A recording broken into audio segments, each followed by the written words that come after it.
So, welcome back, Unscripted with Antonio.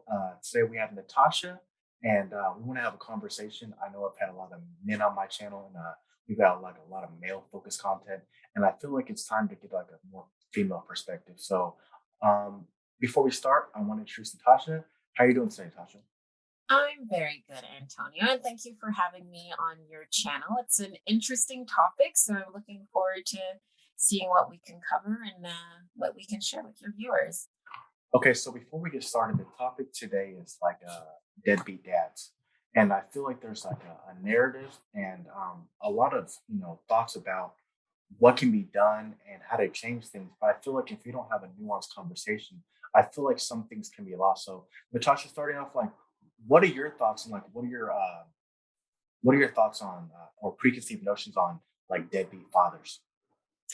So, when you brought up the topic, in the online forum that we share space together on, I think I said immediately, it's just like, oh, you need a definition, right? Because it can be such a nuanced conversation. Deadbeat dad is already like just very heavy in terms of a term, Yeah, and definitely. it can be different for different people. So what one person considers a deadbeat dad, whether it be a man or a woman, could be a completely different definition for someone else. So for someone, they might be thinking predominantly about the finance aspect of it. Me personally, I think, a father is someone who has a physical presence in the Mhm. lives of their children as well. And so if that's a missing piece, that's also of concern. I don't know though if I'd ever call somebody a deadbeat dad. Again, that's just me personally, but I hear the conversation. It is a valid conversation, seeing as that's language that's being used, not only in today's culture, but it's a term that's been around for a while. So again, like I said, it's an interesting topic of conversation, meaty for sure. Oh, for sure. And I feel like even me, like I was born in 1989, and I think this conversation has persisted like throughout time. We always hear like, well, you know, this dad is a piece of shit, or like he's a negative connotation on it because of these things. And you don't really hear like the men's side for a lot of times because a lot of these situations when it comes to like single motherhood, it's usually the mother who's the caretaker of the children. So you really get the narrative from the female perspective. And I don't always think that's wrong either. I think a lot of times there are certain men that do make a conscious effort to abandon their children. But I also think that after doing a little bit of research, there is another side of this when it comes to like men that want to be more in their children's life but are denied access. And I don't know if that's just because of like, the emotional state of the mother or like just irreconcilable differences when it comes to them. So like that becomes really difficult. And I feel like that's something that's never really spoken about as far as like, dads that want to make that effort but are kind of like denied or like, different kind of things that are spoken about in the household that kind of give the children a different perspective on their father. So like even when they do like visit, they don't connect the same way they used to, if that makes sense. Yeah, no, I absolutely agree. I mean, if I'm going to speak to my personal experience and what I've seen growing up, I mean, I'm currently officially a single mom. Okay. So there is a dad in the picture in the lives of my two kids who are older. And I come from a relationship with my mother and father where when I was a teen, they themselves split up, right? And then if I look across my family, on my maternal side, on my paternal side as well, there are some long lasting marriages. There are some that aren't as long lasting, Yeah, right? for But sure. Yeah. I don't think in any of those scenarios that I would characterize the men that were there as deadbeat dads, as the term that we're going to use today, or the mothers in those scenarios as I don't think deadbeat moms is a thing, but like negative in Yeah. terms of, the way that they mother. It's just people trying to make the best out of the situation that they're in, which, is the result of a relationship breakdown, right? But having either the father or the mother talk ill of the other parent in front of the children, that's a huge no no. It's super unhealthy. It doesn't help anyone. the person might think they're venting their frustrations, but at the end of the day, it's going to end up causing larger problems in the lives of the children that you say you care for, right? So it's not the smartest approach. I kind of feel like sometimes when like you do vent to your children, you kind of elevate them to a role of like an adult, so you kind of put them on the same footing with yourself. So like you kind of vent or like talk about your frustration with your peers, and so I think sometimes when you do communicate like that, it kind of puts the kids making them have a feeling like they're kind of equal, like they should have a say now, and I think it kind of like it kind of poisons the well too. I feel like if one parent isn't gonna be there or isn't doing their job, like it's gonna be known. Like you can say a lot, but your actions gonna speak, louder than words. So the kids will kind of find out their self, Absolutely. some of the positives and the negatives of their parents. And I don't think you have to reveal that. Those actions will reveal themselves. But I also feel like, when we talk about deadbeat dads, if we define it like properly, that's like someone who is like not there and also like not paying child support. And I kind of feel like we there's like a quasi like, well, deadbeat dad because he's not doing enough. But at the same time, it's like, what is enough to qualify as a father? And I think that's Yeah. something that has to be stated too. Like, is he a deadbeat dad because he doesn't attend all the soccer games? Is he a deadbeat dad because he doesn't attend the parent conferences? Like, let's kind of define those things because the term deadbeat dad is a very negative one, and I feel like that's something that when you do use such heavy-handed language, it should be dedicated to people who are really making like big mistakes. You know what I mean? Because I feel like these things are very detrimental to children. And I also feel like when talking about the subject, when you said that you've had family members and yourself as a single mother, like how do you think that affects your children um, when you say I want you to have a healthy relationship, but I also am a single parent, and I kind of feel like sometimes kids think, well, if it's good enough for my mom, why isn't it good enough for me? So what do you think about that? Yeah, that's a meaty conversation topic. So, I definitely feel it's important for kids to have an understanding of what healthy relationships do look like. And like I mentioned in our family, if I'm looking at the wider family, right, the extended family, Mhm. so there are, those healthy relationships as well. And so those are definitely talked about and looked at as the ideal. I'm thinking about my grandparents, for example, which would be my children's great grandparents. Through thick and thin, they are Yeah. together. And it's a beautiful relationship to see. And so that's the standard, right? That's the gold standard.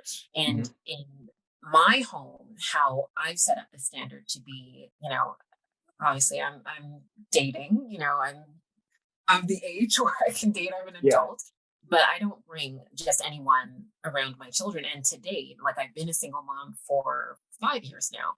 They've yet to meet someone that, I've been dating because I think me personally, like my value is that unless this is someone that I'm engaged to or about to be engaged to, we've got to be that far along on that path That before makes I'm going to sense. introduce you to my kids. And my kids are older. Like I can only imagine how much more, crazy I'd be about that particular point if they were younger. But that's just the standard that I have for myself. Because, yeah, relationships and setting the standard for what a healthy relationship is so you can break that cycle is very important. That doesn't make sense. Now, mode of transparency myself, I'm a stepfather. My wife, before we got together, had two children, and then she was divorced. So she was together with her husband for 10 years. And then we got together, and I didn't meet the kids for, I think, about close to like 7, 8 months. And then I kind of like, started seeing them occasionally, like kind of introduce myself. And then as time went on, like, we ended up moving in together. And so I became a bigger part of their life. I always try to never try to take too much space as far as like trying to be the father role because they do have a father and their father isn't a deadbeat. You know what I mean? So I feel like it's inappropriate for me to like try to take like his space as a father. I'm more like there to like add support and help, and I think that's like probably the best case scenario where like now they have their father, but now they have another support system. I kind of consider myself more like an uncle, if that makes sense. Like where like I'm not there to directly like punish them. I don't feel like that's my job, that's my role. But I am there to like guide them and like maybe like to get them life lessons. But I feel like when it comes to like discipline, that's something like their mom handles. And we also have another child. So I have definitely my hands full with him. So I kind of feel like there is a way to like blend those things together. And there's a way to work those things out, especially if like the parents don't make things super difficult on the other side, the ones that are on the outside of the household. You know what I mean? Yeah. No, blended families are definitely not de rigueur necessarily, but they're becoming more common than they were back Oh, in the for sure. days. I'm thinking about, like the Brady Bunch, Hmm. showing my age, but like, going back to Yeah. those kinds of TV shows where it was controversial back then. I can only imagine when the Brady Bunch came on because they were a blended family, right? A reconstituted family. But the way that you're going about it, it sounds, like it's really healthy for, most importantly, the kids that are involved, right? Because I think once you are a parent and an adult and you decide to get involved in the lives of children, whether they're your biological children or not, it's beyond you, right? Like you've got to think about them first and their needs first. And, even my mom used to say that parenting never ends. So, like, parenting just starts at 18. That was her saying, right? So, Oh, for sure. I can you definitely see know, that. so it's a thing that you're committed to literally for a lifetime. So, you've got to really make sure that you're ready and willing to put them first. And you're definitely picking the right partners, whether it be like the child's father, or if you do end up getting like remarried or something, like you definitely are putting someone who's like advocating for your kids and want the best for your Yeah. kids. And I mean, that's not always easy to know up front, but I kind of feel like the actions will kind of speak for themselves as far as like how the stepfather does treat the kids. So I have a question. So I always hear about people saying that men should hold other men accountable that are like not doing their job as men, and they're like how could you have this man around you when they don't raise their kids properly, like they're not actively in their life, they're not paying child support. And I kind of feel like that's something that men need to do a lot better. I know I have family members where they're not actively in their kids life, and when they come around they're not like chastised or shamed, I think, the way they should be. And that's why I kind of don't really communicate with them as much, because I do have a hard time not saying anything. You know what I mean? Like I have a hard time like not speaking my mind. But what about the flip side about mothers who make it difficult for the fathers to see their children? And people do know to like, hey girl, I know you petty. You know what I mean? Like you should let that man see them kids. Like Yeah. where's the flip side of like females holding other women accountable as far as like letting their kids see their father? Yeah. So I'm going to answer. I'm just going to make sure I'm going to plug in my phone so that we don't get disconnected all of a sudden. So give me Hmm. 3 seconds. But on that point, okay, hopefully we're safe. On Hmm. that point, it's intolerable behavior. And whether it's a man holding another man accountable, a woman holding another woman accountable, it needs to be done. If you see something that's happening to a child or around a child in the environment of a child, say something, right? So certainly there's boundaries.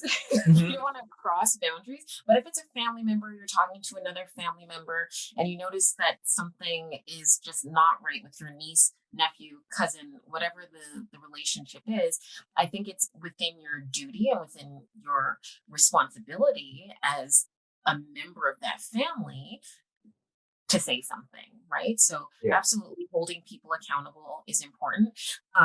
Having a good circle of friends is also important. Like I can't personally speak to that kind of context because there's no one in my friend circle that would do that, right? Like Mhm. we would, if it was me, I would be ostracized. If it was one of my other friends, like she would be ostracized. Like we don't flow that way. We don't rock that way. So, I mean, I don't know how that would happen in another friend circle. I'm sure it does. I've seen it happen on TV, but Yeah, I for can't sure. speak to real life. Yeah. So I understand like we watched a lot of Anton videos, and so like some of the things he talks about is like not really worrying about race as much, but definitely for like the black community, I think it's important that like we have like a narrative change, because I feel like a lot of things that are we know are toxic are normalized, especially as far as like relationships. And I feel like the conversations are so difficult to have because I think because now so many people are kind of in their own world, and we kind of have like this main character syndrome, and like, people are making decisions that like aren't really best for Yeah. their children or like the next generation. And you kind of find it hard to like criticize people. Like, we have people that are willing to like, YOLO every day and like, spend money and resources Yeah. and waste those things. And people are never really able to like say, hey, like, I care about you, but I want to give you constructive criticism. Like once those kind of things start, it's like, you're a hater or you don't know our relationship or all those things. So like I find it very difficult because these things sound like they're very easy, like, hey, I have a good circle. Um, Me and my circle, we do this. But then it's like in the broad spectrum, it's like you don't really see that being like the norm, if that makes sense. Like, especially when you hear stats like 70% of like Black women in our community are single moms. And then you hear about like how much like deadbeat dads are rampant. And so, like, some of the stats I was kind of looking at, like, they said that um, 30% of like absentee fathers are like multiple children, have multiple minors in the household that they don't live with. So my question is when you see that a man like isn't doing his due diligence when it comes to his children, why is it that women will still have kids with that man again? Like they'll be the second in line. Like how does that work? Can I speak to that? I mean, I can only make assumptions, right? Mhm. Yeah. I'm my mother's only child, right? So more transparency. You were transparent before. I'll be Mhm. transparent too. I'm my mother's only child, but I'm one of many kids on my dad's side. Mhm. And I love my dad. He's a great person. Um, I think charisma has a lot to do with it. Being able to provide whatever that means. It could be financial provision, it could be time provision, also Emotional. plays a role. Yeah, exactly. Emotional availability also plays a role. And there's that charisma piece again, right? And I think he has both. If I'm going to think about my dad, because he had his own business at one point. And he is a charming gentleman. So, there's that aspect to it. He's happily married now, in a long term relationship for, my goodness, I want to say 15, maybe more years at this point. I'm pretty sure it's his last relationship. Lovely lady. Two brothers, well, two siblings, so one brother, one sister out of that relationship. But yeah, to answer your question, I think the trap, as it were, or the thing that can happen where women can fall into that scenario is if the gentleman is charismatic or is able to be a provider of some sort, and they're willing to overlook those things. Because I also don't think my dad hid any of that information. We were all in the same cities at one point, right? Oh So wow. Yeah, yeah, yeah, like, yeah. so I think that has an aspect to it, as long as there's a transparency aspect. If the person, as the woman, is willing to put up with it, then, what am I to say? Who's to say? So again, going back to like a little bit about my life, my father had 7 kids before he was 25. He was in the streets, you know what I mean? He had, I believe, four baby moms, you know what I mean? And so I definitely see that like if you are charming enough, you will be able to have as many kids you want if you do like I don't know how to say this, like eloquently, like if you have women who like don't feel like they can do better or feel like they have a higher standard. So I think sometimes, the charisma is one thing, but then like having a child with that man is something totally different too. So like I think if people have more feeling for themselves, they're less likely to like, get pregnant by these men. Like for lack of a better term, like dusty dusties. You know what I mean? And so I feel like we have to up the standard of, who we have kids with. That makes sense. Because I understand that people want to like have that emotional connection, and they want to have like someone there for them to support them. But at the same time, you also got to think like, is this person going to be good like long term? Does he have a track record of being good long term?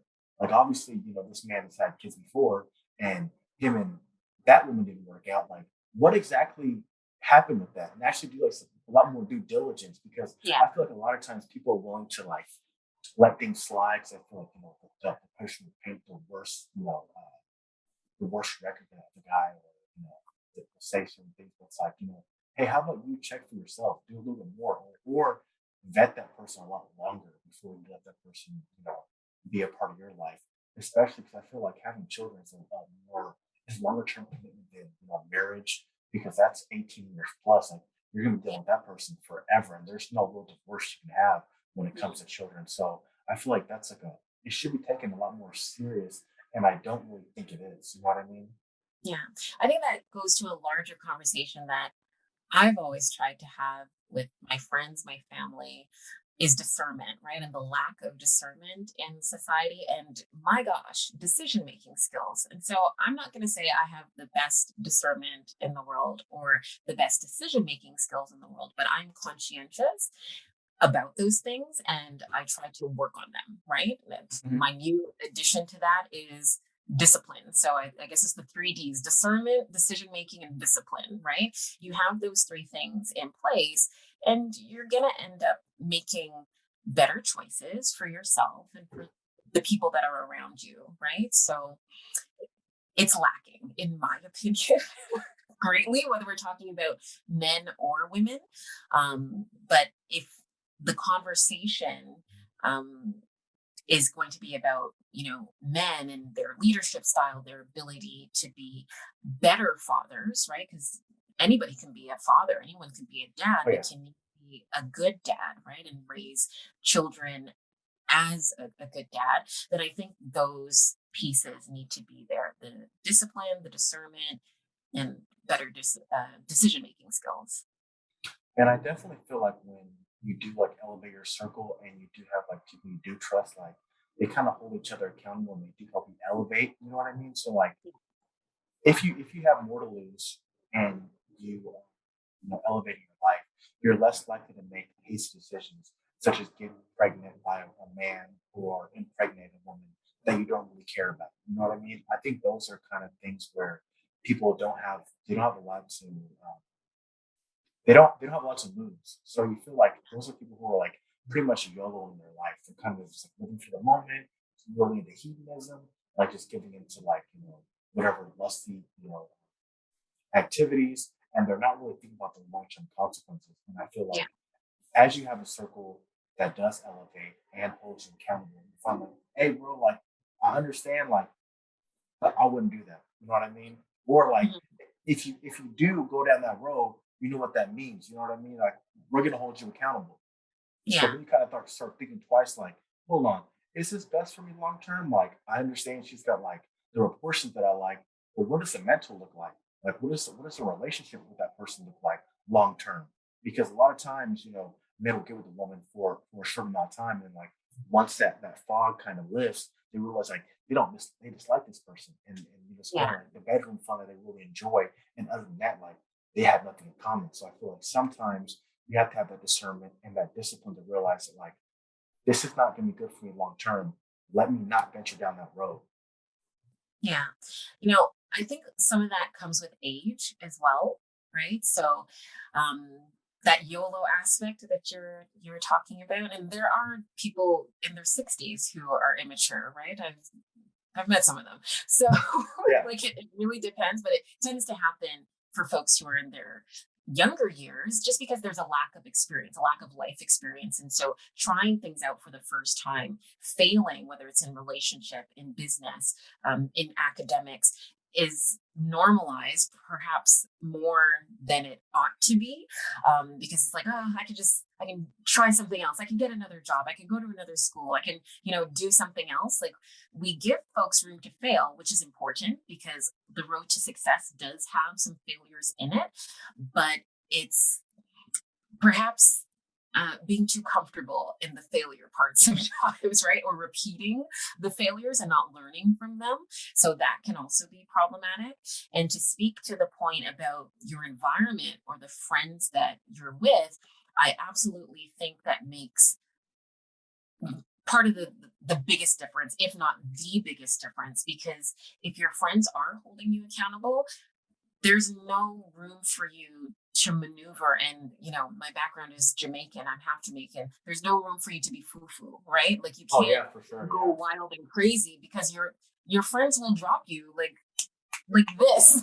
Like, they're Hmm. not having it, because you're also a reflection of them, just as they are a reflection of you, right? So all of that gets taken to account. So if there is someone in your circle who's moving in a wassy way, a shady kind of way, it either gets called out or it brings the whole group down. And then it's probably time to find a Do different group. something. Yeah. Yeah. And I think sometimes people equate like I feel like there should be different things like when it comes to when you're young, you should be able to fail, like like starting a business or like maybe you want to switch majors. But I feel like sometimes like people put children in that same category. It's like, hold on, this is not the same thing as like, in this Absolutely. being in the stock market and throwing a couple thousand at a penny stock hoping it skyrockets. Like this is the long term commitment and you're dealing with these little young people's lives. And I feel like if that's not taken seriously, like there's a real problem here. And I feel like a lot of times there's like a laissez-faire attitude towards, having a relationship. Like, I was young and dumb, like I was young, like I made mistakes, but it's like, hold on. These are mistakes that can definitely have an impact on people's lives in a negative, in a crazy negative sense if you don't rectify these things. Like there's Yeah. like a lot of like mass shooters, and there's like becomes like gang members and people that are kind of involved in those kind of activities definitely have a connecting thread of like being involved in like a negative household or only having one parent there. Like these are connecting tissues that do lead to these kind of negative outcomes. And I feel like it's not spoken about enough that like just because you're young, I think there are certain things that like shouldn't be played with. And I feel like Yeah. we just normalize these things so much that like I feel like we need to bring back a certain level of like I wouldn't say shame per se, but I think just laying out the consequences more and also showing like some of the positives. I feel like there's always a lot of stick, but there's not enough carrot being portrayed in like the media where it's like this is a healthy household, not because they look cute together, but like look at the outcomes they have. Like, look where they started and look where they are now. And I feel like sometimes if you want to look at like the Jada and Will Smiths or Kanye and Kim, like those are like lottery type relationships. Those are nothing you're ever gonna attain. Like let's look at some positive things that you see in your life and let's try to like emulate those opposed to like trying to be like the perfect couple for Instagram. Yeah. And I don't know if everyone can emulate positive relationships if they don't see it, right? And I think this is why social media kind of has taken off the way it has in the past 15 years, because if you don't have those positive factors in your life, and here we're talking about relationships and family, so then you are going to look to the families that you see on YouTube or the ones that you see on Instagram who are getting sponsored by companies to live the lifestyle that they have and portray a certain type of lifestyle to you. And you're not seeing their whole life, because that would be unrealistic. Um, there is room, though, to recreate or create for the first time um, possibility and positivity in anyone's life. I think you have to be open to the idea of learning, Mhm. open to changing, and being able to grow not only for yourself but for the benefit of the children that you're taking care of. Right. So, yes, there are a lot of negative situations, and there are people dealing with the realities of you know not having a good job.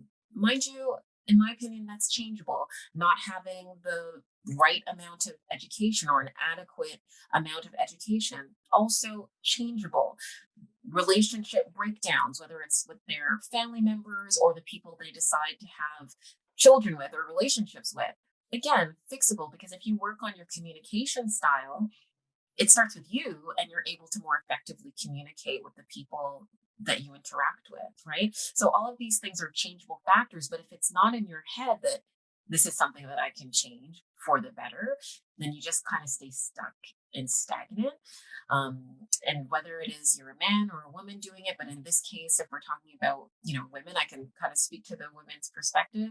If your goal is to nurture your kids and be there to mother your children, ideally you're doing that with positivity. It's not to mean that every day is going to be a happy day and a perfect day, with unicorns and rainbows and, the rose colored glasses. There are going to be tough days because essentially you're problem solving 24/7. If you're Oh, for sleeping, you sure, might yeah. not be problem solving, right? That's the only time where Might you be might dreaming have about it break for though. problem solving, right? Exactly.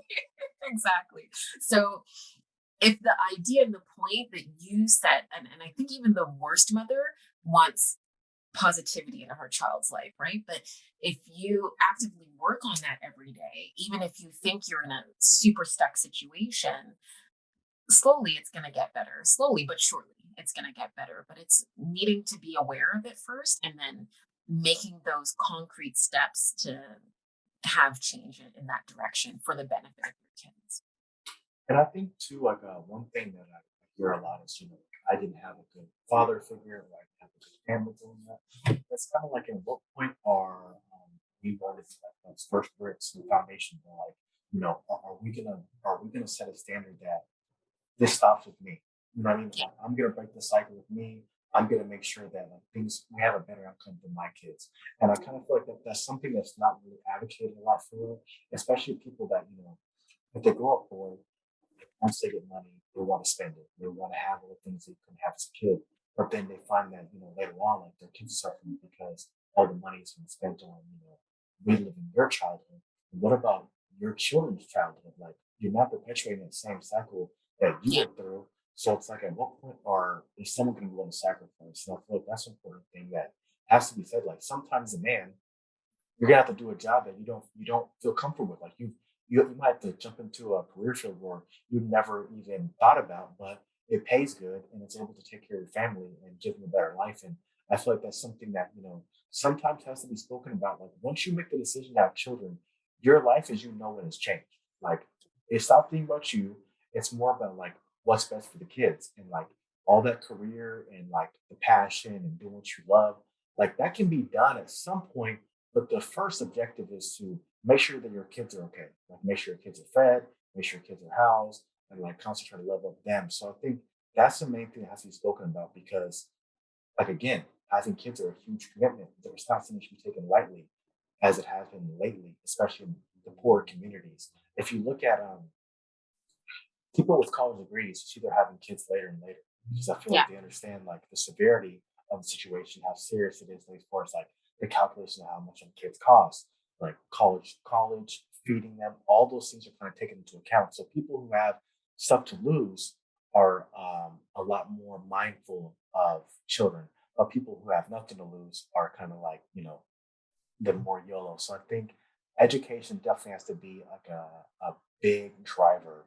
And if we want to change like some of the narratives and sort of things that go on in our community and not just the Black community, there's other communities that struggle with the same things. So like what has to change is like we have to speak about how can we make a difference. Well, how you make a big difference is not having kids too young. You know what I Yeah. mean? Where you can't afford it because that puts a huge strain on you, whether you're a man or a woman. Like if you're barely an adult yourself, or maybe you might, still have a kid mentality. I think it's time to like focus on getting those things in order before you even think about bringing another child into it. Yeah. What would you say is too young though? I don't think it's necessarily an age per se. I think it's maybe like a mentality and like Mm. what do you have to offer? Because I mean, if you are someone who is 25 and fresh out of college, and you're with a spouse or significant other that makes enough money that you can have kids comfortably, then I think that's the age. But if you're 30 and your life's still in shambles, I feel like you know what I mean. Because I have friends like that where Not they're, shambles. I'm talking about shambles. I'm talking about they still making $12 an hour, Yeah. barely making it, like barely adulting. So it's like Yeah. I feel like just to say, like, well, you're 30, it's about a little time. It's like, well, you're going to struggle just as much as 18-year-old kid fresh out of high school would. So I feel like it's also like your mindset too. Like, okay, it's time to have a kid. Well, that's that pressure you need.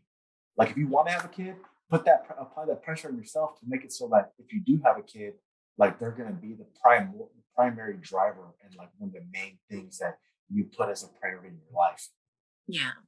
So, transparency point number 3 or 4. I don't Hmm. know where we've gotten at this point. But before I got on the call with you, I spoke to my children's father because I Hmm. want to make sure that the conversation that we have today, that he's aware of it, right? Hmm. Just out of respect is what I said to him as well. And, I am seeing somebody else now, but he is the father of, the kids that I'm talking about or that I reference in this particular video.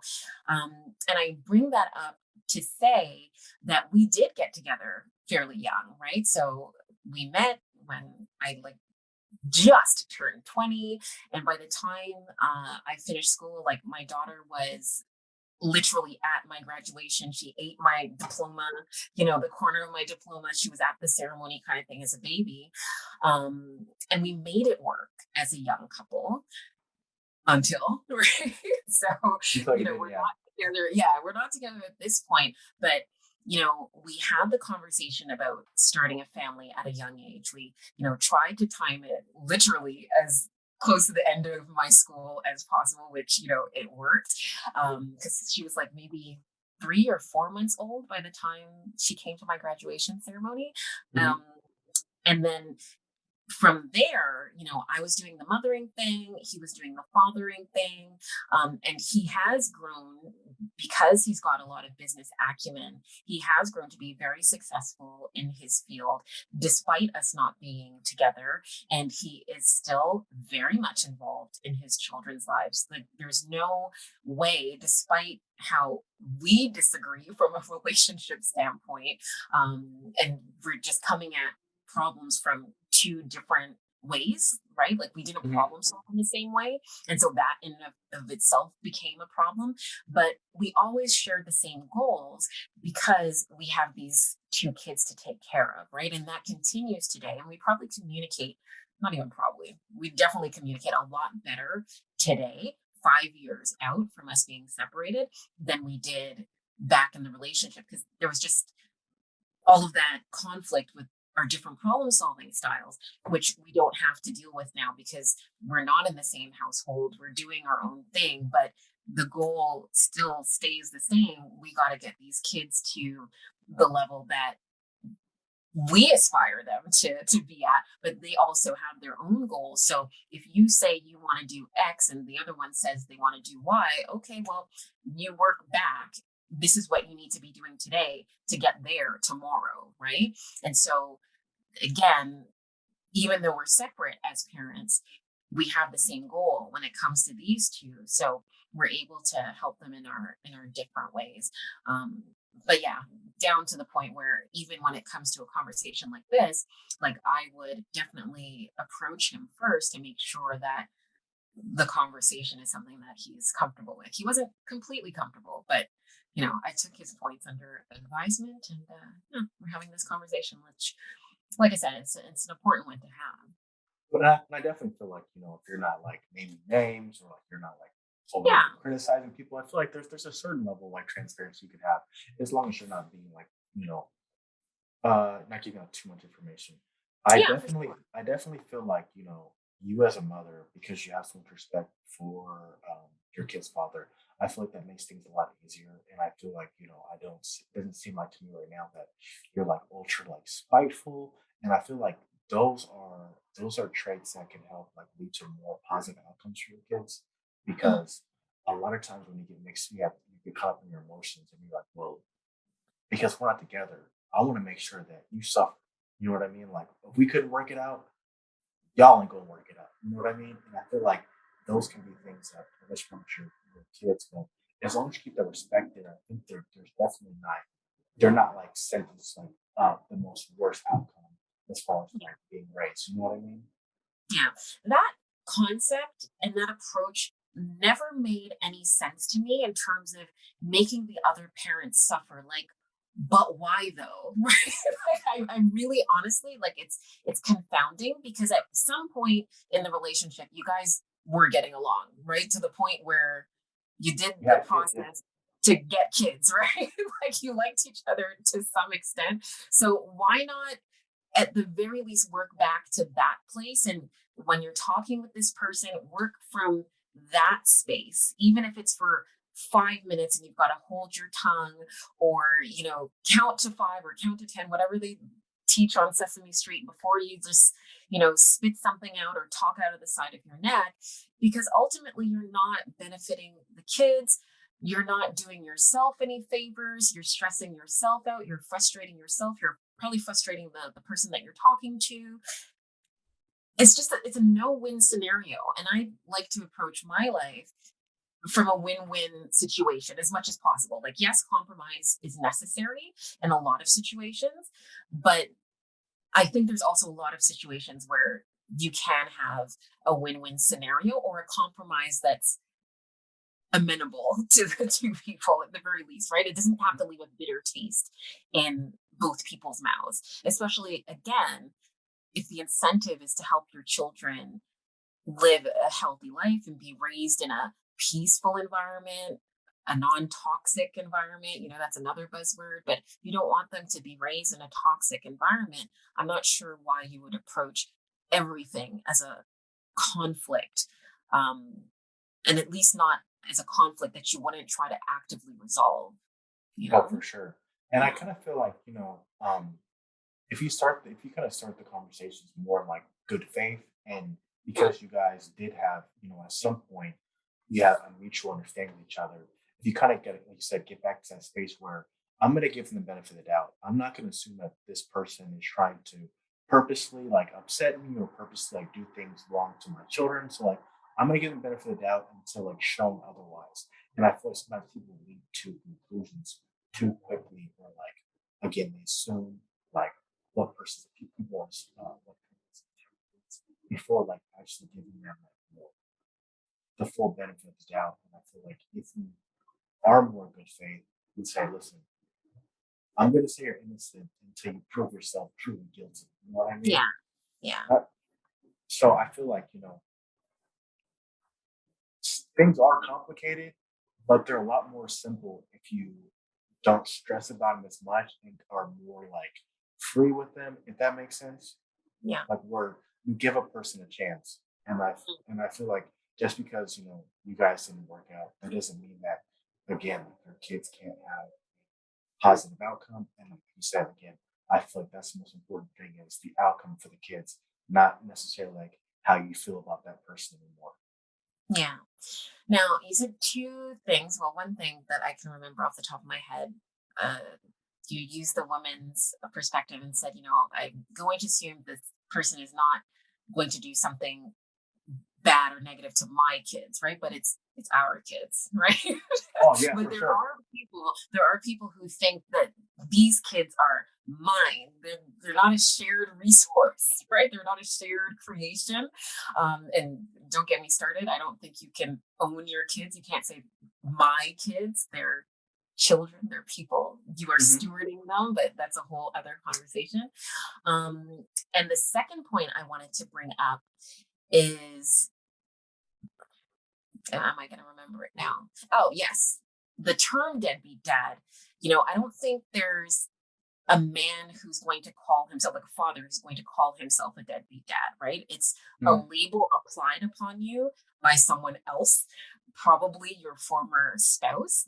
And I Hmm. think then it's on the woman's part, the former spouse's part, to really evaluate why she's putting that label on this person who she decided to have a child with, and also to really critically think about what fatherhood looks like what are her expectations, right? And so are those expectations realistic? Were they even discussed before the children were born? Have they evolved since the children were born? And children's needs change, right? But if you're not having that conversation about what it is that you're expecting or what you anticipated to see from this dad and you as a mom, then everything is going to get confounded, and now we're just throwing labels at each other and name calling. So I think that might be part of the issue as well. And so if we're trying to be solution focused, I always try to be solution focused. I think that conversation needs to start internally with the woman, the mother,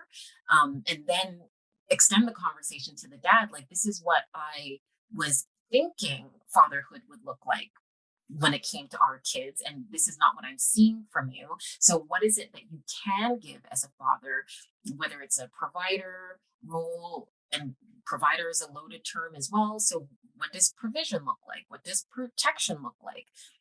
Run through that, and you might have to have that conversation several times, because what that looks like when your children are in elementary school is going to be totally different when they're in high school or post-secondary school, Hmm. right? But it's to continuously have that conversation and be open to adapting with one another, whether you're together or not, because that's going to be something you're going to have to do even if you remain married.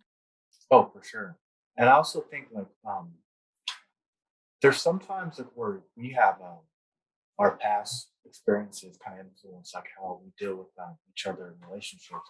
I know a lot of people who come from single parent households, especially like single motherhood, and they have expectations on what their man should be as a father, but they've never had a father in their life. So like a lot of times the man didn't have a father and the woman didn't have a father either. So like they're kind of learning that together at the same time, which is kind of like crazy. But at the same time, like I feel like if you give people like a little more like leeway and like, okay, let's come back to the table and discuss like why I feel like this isn't working right now and what can we do to change the things. I understand that this might be your first time. Like obviously as a father, but like you're also learning on the job because like I said, a lot of times, like more transparency for myself, like I didn't really have like a father figure in my life. So I kind of like have to glean that knowledge from like other people and kind of like, consult my circle and ask some questions. So like if you don't have those resources, I feel like you're kind of like flying blind and you're kind of building the plane as you fly it. So like those are things like where like you have to give each other like a little bit of slack, if that makes sense. Hmm. Yeah, no, it does. Um, I'll go back to the piece where if you're open to possibilities, right, and the positive possibilities and the positive outcomes that life can have and that I believe life has in store for everyone, then even if you don't have a father figure or a mother figure, or immediate access to a mentor, there's still ways that you can learn how to be a positive role model to someone that you bring into this world, right? So whether Hmm. that's through therapy, I just went to the bookstore the other day to get, a book for my son, but there was literally a table. It was the self-help table, and there was just books, all these self-help books, just the current ones, because there was a different section for self-help, but there's the self-help table with just the new self-help books that were out. So like there's not a lack of information, it's a lack of Want, uh and yeah, need to wanting like to get that research. Yeah. information. Yeah, yeah, yeah, yeah. Yeah. I think it's crazy. Like, we live in a time where we've never had more, information at our disposal, but people still kind of like that, drive to get those things. Yeah. Well, it goes back to my new 3Ds, the discipline, discernment, and decision making. I'm going to write it down somewhere, but yeah, then it's a choice to not want to learn something, right? Or to stay ignorant and stagnant in something. That's an active choice, but you can actively make a different choice too. Well, I think this was a great conversation. My battery was due low on my camera, but All right, you got frozen, so I guess that is the end of it. It was a great conversation. I really appreciate the content and your time, and I hope we can do it again another time.